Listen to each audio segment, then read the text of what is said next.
y hoy en día el país no tiene el gas para poder alimentar su economía. O solo podría decir que esas tarifas de pronto pueden seguir aumentando. Van a seguir aumentando con seguridad. La electricidad cambió el mundo. El mundo no da abasto, la temperatura está aumentando, la gente tiene que usar un aires acondicionados, necesita más electricidad y electricidad barata. Esa inteligencia artificial, esas monedas electrónicas, esos data centers, esa nube, van a aumentar el consumo de la electricidad en el mundo más del 10% al año. Salvar por un pelito todavía. Usted mismo dice, podría haber apagones. O sea, si pudiéramos destrabar eso. Si ordenáramos toda la casa en este 25 y 26, llegaríamos al 28. Pero estamos ya contra el reloj. O sea, hay que ordenarla rápido. Contra el reloj. En Grupo es Mejor, el video podcast del Grupo Energía Bogotá. Conoce todo lo relacionado con el sector energético, la sostenibilidad y cómo el trabajo en equipo impulsa el futuro de la energía y el desarrollo del país. En Grupo es Mejor. Hola, los saludamos en una emisión más de En Grupo es Mejor, el podcast del Grupo Energía Bogotá. Hoy le voy a hacer la presentación al personaje que tenemos. Primero, pues más o menos de dónde es, qué ha estudiado, qué ha hecho, y les voy a contar quién es. Nunca había estado con nosotros y ya llevamos en esto pues más de 2 años y no nos había acompañado por acá, pero bueno, es una sorpresa para nosotros. Él es bogotano, economista de la Universidad de los Andes, tiene maestrías en economía y finanzas y también en matemáticas de la Universidad de Yale en los Estados Unidos. Ha trabajado en el Banco Interamericano de Desarrollo, fue director del Fondo de Garantías Financieras Fogafín, secretario de Hacienda de Bogotá y desde el 2020 preside el Grupo Energía Bogotá. Se trata de Juan Ricardo Ortega. Juan Ricardo, bienvenido. Buenos días, Olga. ¿Cómo están? Y a toda la audiencia, un gusto estar acá con ustedes. Pues mire, decía yo que no nos había acompañado y pues eso es un milagro. Vamos a hacer un chulo que usted esté aquí acompañándonos, pero los temas lo ameritan. Vamos a ver. Vamos a ver. Bueno, voy a empezar por preguntarle, porque sé que el tiempo es corto y la verdad esto tratamos de que no nos demoremos más de 15 minutos para que la gente nos vea y nos escuche. ¿Qué es lo que está pasando y por qué hay tanta polémica con el tema de las tarifas de gas? Hay muchas empresas que ya han sacado sus comunicaciones. De hecho, tenemos aquí un ejemplo que se los vamos a mostrar en pantalla, donde las empresas han dicho, pues, vamos a tener que aumentar en más de un 30% las tarifas de gas. Nosotros somos transportadores de gas, pertenecemos pues en el grupo hay una filial que se llama TGI, que es la transportadora de gas internacional. ¿Y qué es lo que pasa y cómo podríamos nosotros decir, a pesar de que nosotros no estamos cobrando esas tarifas, pero cómo nos afecta esto? Esto es una crónica de una muerte anunciada. El país no ha logrado reemplazar el gas que consume desde hace 8 o 9 años, viene un declive continuo de las reservas. El debate público no se dio de manera rigurosa y se dio información de que las reservas eran suficientes y claramente no lo son, y hoy en día el país no tiene el gas para poder alimentar su economía. Y el gas, desafortunadamente, es la única fuente de energía que es totalmente previsible en el tiempo. Uno se decide cuándo prende una termoeléctrica, cuándo la apaga, y tienes total libertad si el gas está disponible. El eólico depende que haya viento, el hídrico depende que haya agua, el solar depende que haya sol. Uh-huh. El gas no, el gas se puede conseguir siempre. Si se consigue doméstico es barato, como hace Perú muy inteligentemente, que tiene el gas a $1.5 el millón de BTUs. Colombia perdió la soberanía energética por decisiones a través de muchos años, yo creo que todas muy equivocadas, y hoy en día tenemos el gas en $15, $18. Vamos a estar 10 veces más caros que Perú en una fuente de energía que es la única que es estable. O sea, ¿uno podría decir que esas tarifas de pronto pueden seguir aumentando? Van a seguir aumentando, con seguridad. Todavía quedan contratos. Colombia tenía el gas contratado a $4 el millón de BTUs, y en la medida que se van venciendo esos contratos, los nuevos contratos te están clavando 15, 17, 18. Hemos tenido ofertas a $19, cuando el costo de sacar el gas doméstico nunca pasa de $3. Pero te están cobrando 19 porque ya no es suficiente, entonces toca importar y abusan pegándose al gas importado. Bueno, toca importar ese gas, pero en algún momento habíamos visto pues que algunos altos funcionarios habían hablado de que sí había las reservas necesarias de gas. O sea, no hay las reservas, o sea, en este momento podemos decir, no es así, Colombia no cuenta con esas reservas de gas. El tema es empírico. Nadie te está vendiendo gas para los años 27, 28, 29. No hay suficiente gas para la demanda. Si tuviera reservas probadas, habría oferta. No la hay. Entonces, claramente Colombia se quedó sin el abastecimiento mínimo de gas para poder garantizar estabilidad en el precio y el suministro de lo que necesitan los colombianos. ¿Cuál sería esa solución que uno le podría dar o que de pronto se podría visorar para que, pues obviamente, tanto los usuarios no se vean afectados, pero también pues para que no haya de pronto esta crisis energética a la que nos estamos viendo abocados? En este momento ya no hay nada que hacer y los precios van a aumentar y vamos a depender unos años en las importaciones. Puedes morigerar el precio porque hoy en día compramos en la ocasión y cuando uno compra en la ocasión le toca vivir todos los vaivenes del mercado. Uh-huh. Nadie compra en bolsa todo, pero hoy en día Colombia está comprando en el mercado de bolsa equivalente del gas en el día de lo que llaman el spot, ¿sí? Hay contratos de largo plazo.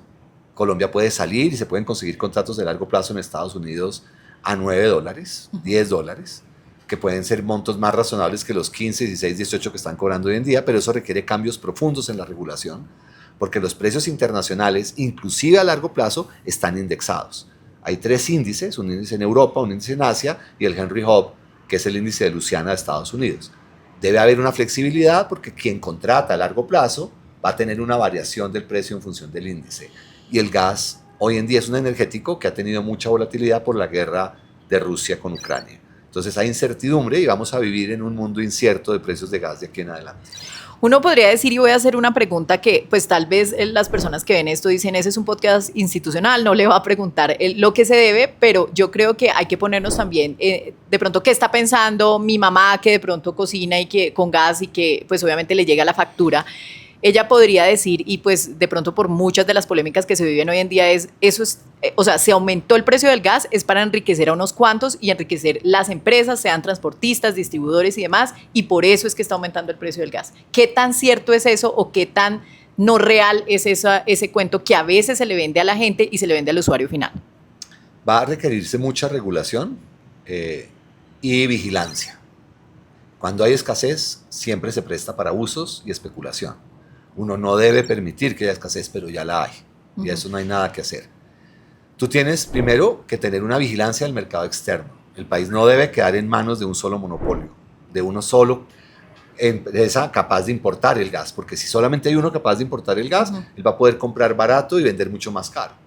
Tú quieres permitir que un conjunto de actores muy transparentes puedan contratar con empresas reputadas a nivel internacional que te garanticen que los precios de importación corresponden a precios verificables de mercado. Ese es un primer punto. En el mercado nacional, yo que hay evidencia de que fracasó la regulación del precio a cabeza de pozo. A Colombia le dijeron en el año 2013 que liberamos el precio, que es lo que estamos sufriendo, y ese precio libre iba a llevar a exploración y a mayores hallazgos en las reservas. No se ha dado.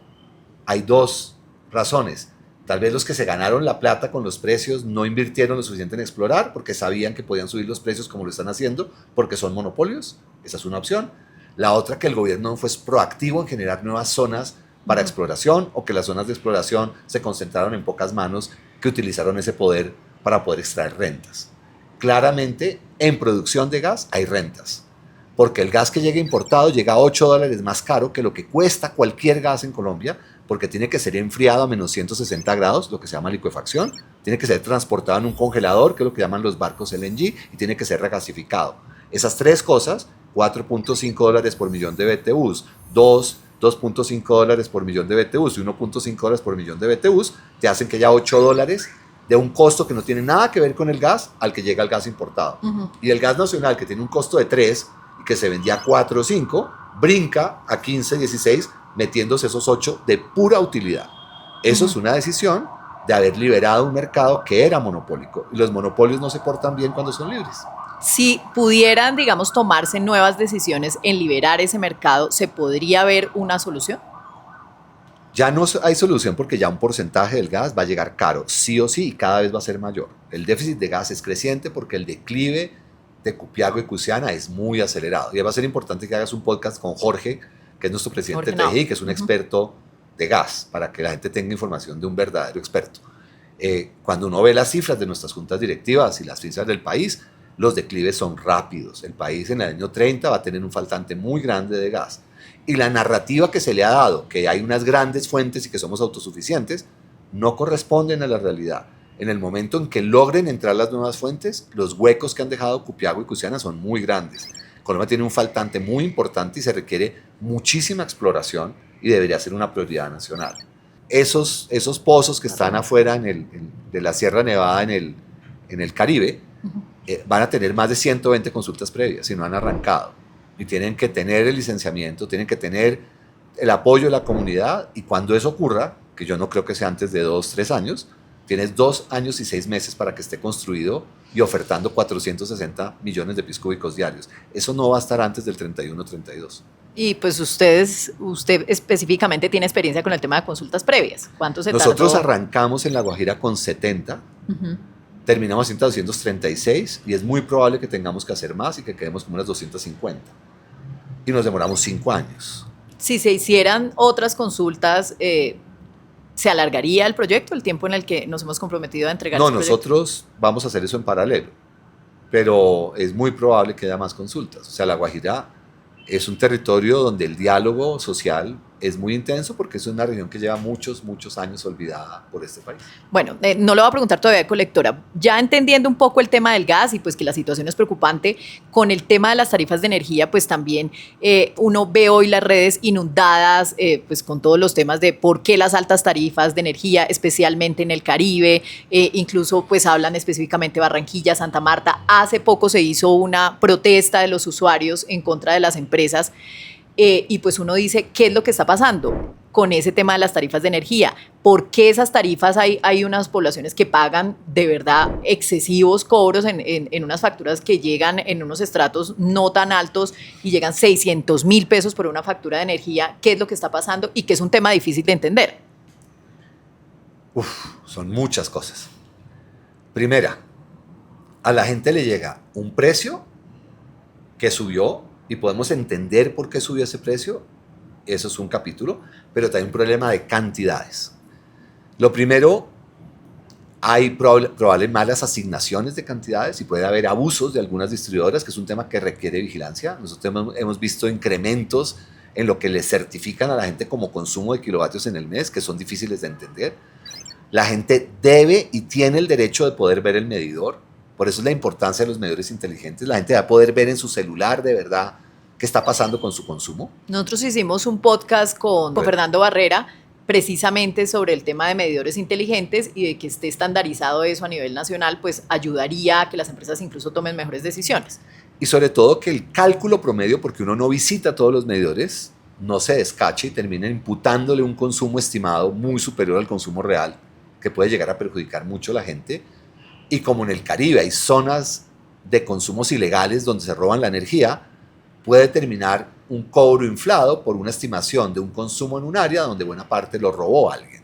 Entonces tú tienes un problema de cantidad muy complejo que creo que no se ha estudiado lo suficiente. Yo no lo he estudiado personalmente, luego no me atrevo a dar un diagnóstico, pero he visto cifras que no entiendo. Entonces claramente hay una discusión de fondo de cantidad donde las empresas distribuidoras no tomaron el suficiente cuidado, particularmente aire.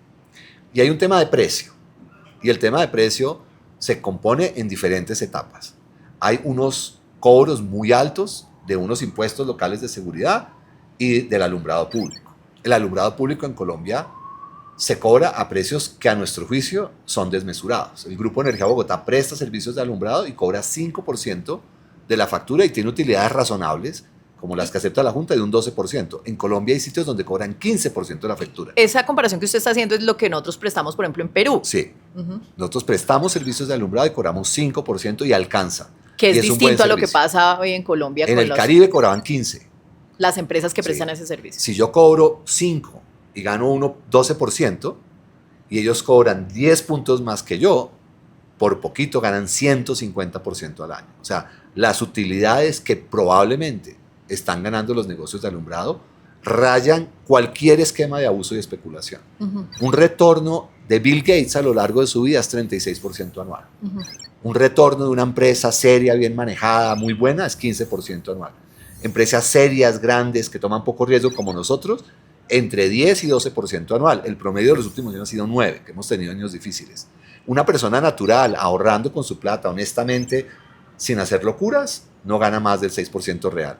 Nunca. ¿Sí? Si no, lo van a tumbar más pronto que tarde. Que uno tenga negocios con más del 100% es una locura. Pero eso pasa en Colombia y esa es una discusión que nadie da, sorprendentemente. Eso es alumbrado. Después en aire tienes una crisis muy compleja de lo que fue la opción tarifaria. El COVID nos sigue doliendo. Y el COVID tuvo unos temas de manejo en el cual las empresas que le vendían la energía a la gente, que son las comercializadoras, no le pudieron cobrar casi 5 billones por una norma. La gente sufrió mucho. Estuvo bien que no se le cobró, pero quedó esa deuda. Y cobrar esa deuda ha sido difícil. ¿Y esa deuda quién la tiene que pagar? La tienen que pagar los usuarios porque a los usuarios no les cobraron energía que les dieron en los años del COVID. Pero la gente no entendió eso. La gente no era consciente y todo el mundo estaba sufriendo. Y eso solo lo sufrieron las comercializadoras. No se logró ayudar de los transmisores y los generadores. Los diseños que se tomaron en su momento no lograron como que aliviar el dolor y quedó muy concentrado en los consumidores hoy en día y en las comercializadoras. Aire, con problemas muy grandes de caja, le subió 27% la tarifa a la gente el año pasado para recuperar algo de esa caja. Gran parte del aumento que vivió la zona de aire, Barranquilla, Magdalena y Guajira, es producto de ese intento de recuperar ese recurso. También hay un problema adicional a la opción tarifaria que, como ves, entre alumbrado y opción tarifaria tienes el 40% del problema. Que la gente le hablan de generación y generación es menos, mucho menos que eso. Tienes un problema de que se han vuelto súper impredecibles las lluvias. En el grupo, nuestra socia, la cual somos minoritarios en él, tuvo una desviación de 800 mil millones de pesos de tener que comprar energía carísima en bolsa, 1.300, para honrar contratos que en el caso de aire eran a 280 pesos. Hay un imaginario equivocado de que la electricidad producida por el agua es gratis. Sí, el agua cae del cielo y es gratis, pero uno firma contratos prediciendo cómo va a ser esa agua a 5 años y tiene que honrarlos a un precio. Y precios que son muy razonables, 280, 300 pesos el kilovatio hora. No llovió en abril del año pasado y ahí se perdieron solo en abril 400 mil millones de pesos. Y en agosto y en septiembre no llovió y ahí se perdieron otros 500 mil millones de pesos. O sea, los dolores son muy grandes porque es muy riesgoso. Entonces uno tiene que tratar de cuidar el agua y hay momentos dados en que uno no pone el agua a disposición porque uno tiene que honrar contratos. Y esos contratos tienen unos precios. Y esa escasez que está viviendo el sector de energía porque no han venido nuevas inversiones, igual que en gas, el sector energético, todo lo que se iba a hacer en La Guajira, que iba a ser un alivio para la costa y ofrecía energía a 95 pesos, no entró nada. No hay un proyecto eólico funcionando ni construyéndose en este momento en La Guajira. Entonces el país ha perdido la capacidad de tener oferta y si no hay nadie produciendo y la gente consume más, los precios suben. Pero entonces, bueno, eso es un tema bastante complicado porque la gente sigue pensando, el problema entonces está en que no se están regulando las empresas, en que realmente yo como usuario soy el que termino pagando, pero ¿cómo hacer para que esto realmente funcione? O sea, si hay unas deudas, unos subsidios que se tienen que pagar, usted está hablando de unas pérdidas que las empresas tienen que asumir, ¿cómo hacer para de verdad podernos ir por el camino en donde la gente no sienta tan afectado su bolsillo? Comencemos por lo que la gente debería ser consciente, y es la cantidad. Uno controla la cantidad de electricidad que uno consume. No debe ser un acto así espontáneo que simplemente pasa.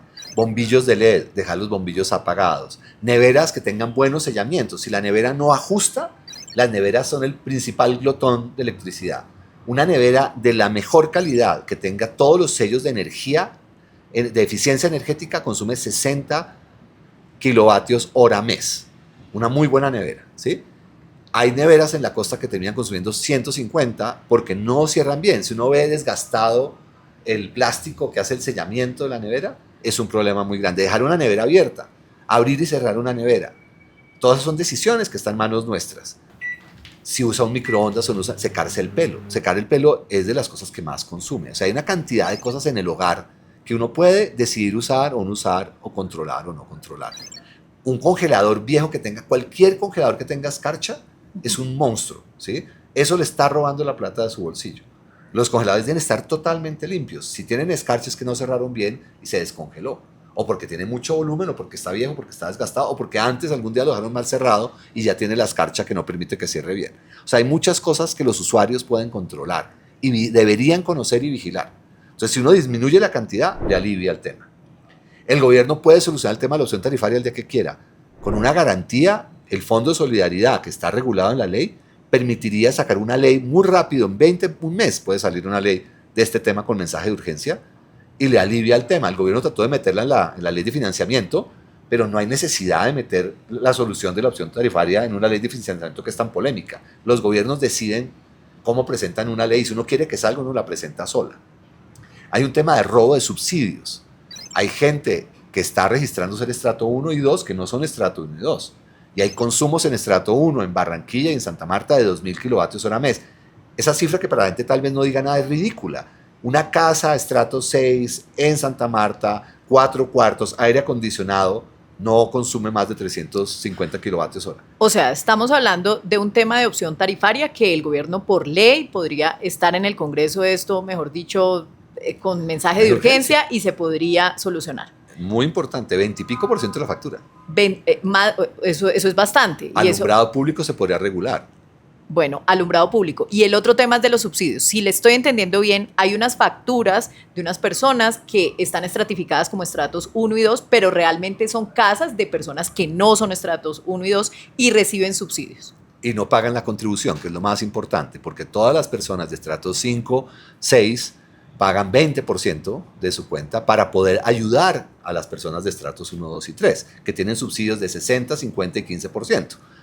El gobierno tiene un costo muy grande de subsidios, que asume más de 3 billones al año. Ahí hay 1.2 billones entre contribuciones que no pagan, que es un peculado, y robo de subsidios que no deberían recibir, que si se regula o por los alcaldes que no están haciendo lo que deberían hacer, o por el gobierno cambiando unas reglas donde un consumo de una casa de más de 400 kilovatios hora mes debería pagar contribución. No importa qué trampa esté haciendo y qué estrato tenga.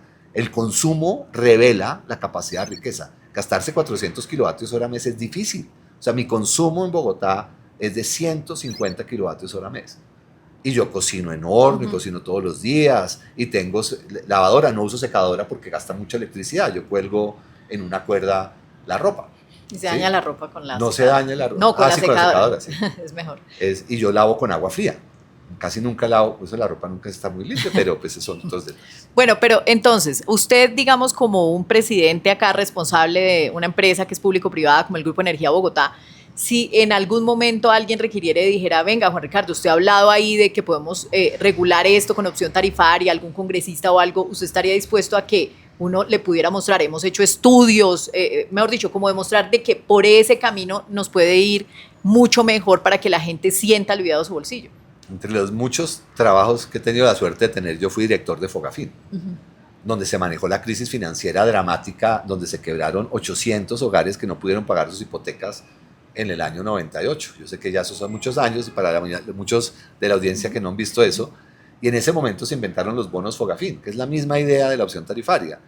Estratos 5, 6, comercial, industrial, podríamos pagar un poquito más durante 15 años y eso se vuelve un papelito que recupera esa plata y ese papelito se le da a las empresas y podríamos tener solidaridad en el sector y recibir parte de los comercializadores del pago de la transmisión y la generación en esos papelitos, y los bancos lo pueden aceptar como una garantía, el Banco de la República lo puede aceptar como una garantía de los bancos. Uno puede hacer ejercicios financieros, pero se requiere una garantía del gobierno nacional y una forma de cobrar al público esa plata. Eso no le cuesta un peso al gobierno.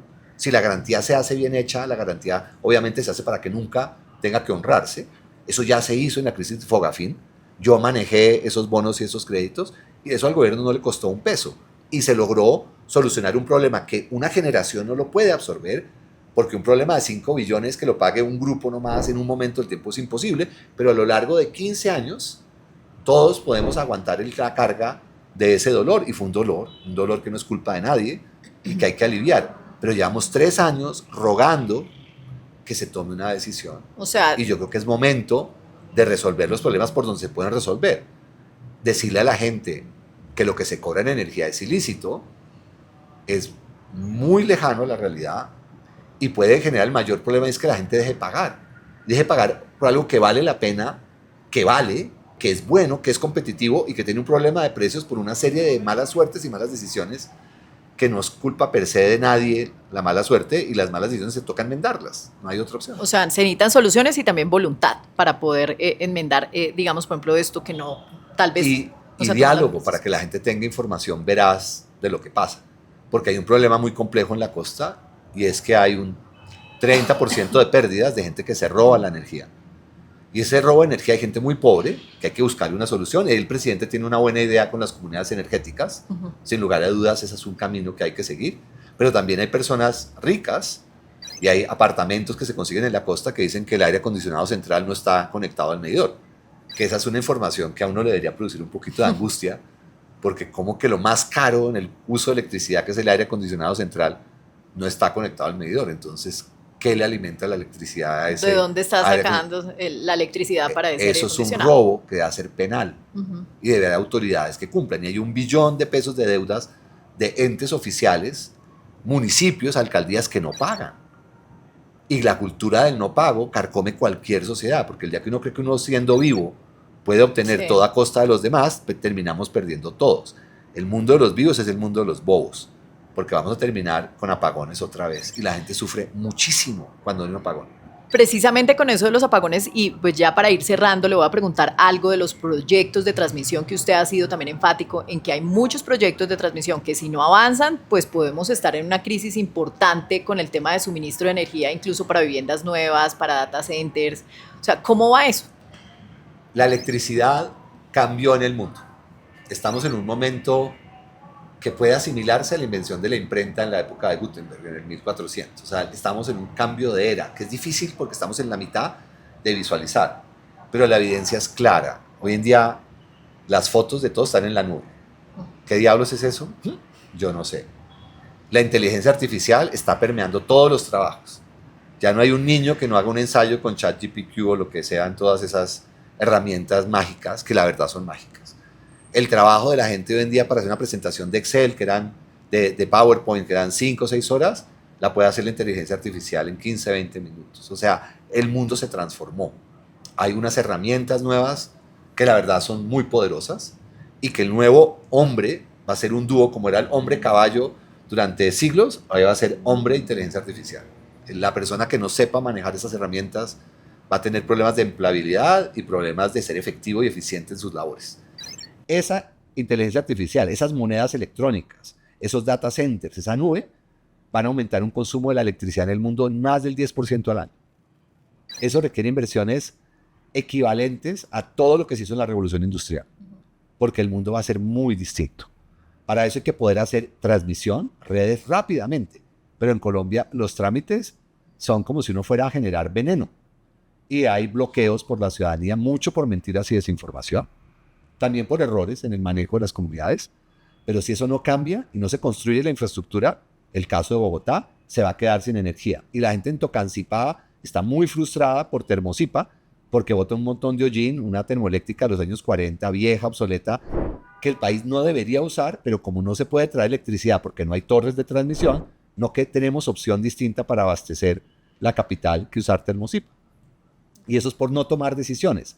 Si uno hace las redes, va a tener fuentes nuevas y se soluciona el tema. Pero si no se hacen las redes, no hay cómo traer la energía.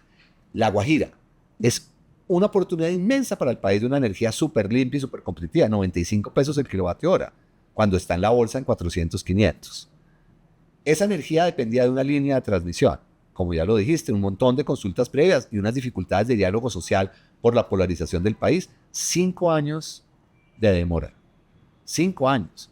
El mundo no da abasto, la temperatura está aumentando, la gente tiene que usar más aires acondicionados, necesita más electricidad y electricidad barata. Brasil lo ha logrado. Brasil ha logrado duplicar la inversión en electricidad y el precio de la electricidad en Brasil es de 100 pesos el kilovatio hora, hoy en día. Y no por una orden de bajar tarifas como hizo en su momento Dilma Rousseff, que fue un desastre, sino porque la gente invirtió. Y los parques eólicos más grandes, porque tienen claridad de que si uno invierte no va a perder la plata. El sector eléctrico no es un sector muy rentable, es un sector que uno aspiraba, era muy seguro. ¿Y por qué la ciudad de Bogotá invirtió en el sector eléctrico? Porque pensaba que era muy seguro. Bogotá ha invertido más de 26 billones de pesos en el sector eléctrico. Si los hubiera metido en un título del gobierno, estaría ganando 13%. Invertido en Colombia para el futuro del país, para que la gente tenga estos servicios, gana el 10%, en promedio máximo 11% y hoy en día el promedio está en 9%. Eso no es abusar, eso es una tasa bajitica, no hacer nada por el país y meter la plata en un CDT le da lo mismo hoy en día a una empresa. Pero aquí hay un compromiso de servirle a Colombia y de invertir, como lo ha hecho EPM, como lo hace Isagen, como lo hacen las grandes empresas del sector eléctrico nacional, que son ejemplares y que nunca han abusado del consumidor.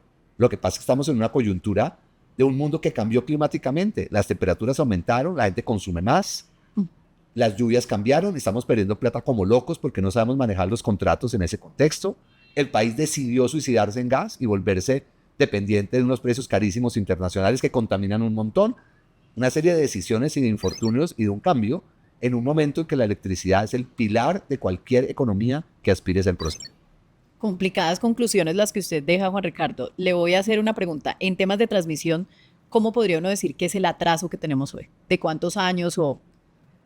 Uy, tenemos proyectos colgados 10 años. Pero más que eso, es, digamos, si se pudiera destrabar, que, o sea, uno podría decir, no tendríamos a la vista una crisis en donde usted mismo dice, podría haber apagones. O sea, si pudiéramos destrabar esos... Esto es la crónica de una muerte anunciada. Y cuando uno lee ese libro, que uno tiene la ilusión de que al ser anunciada no sucede, sucedió.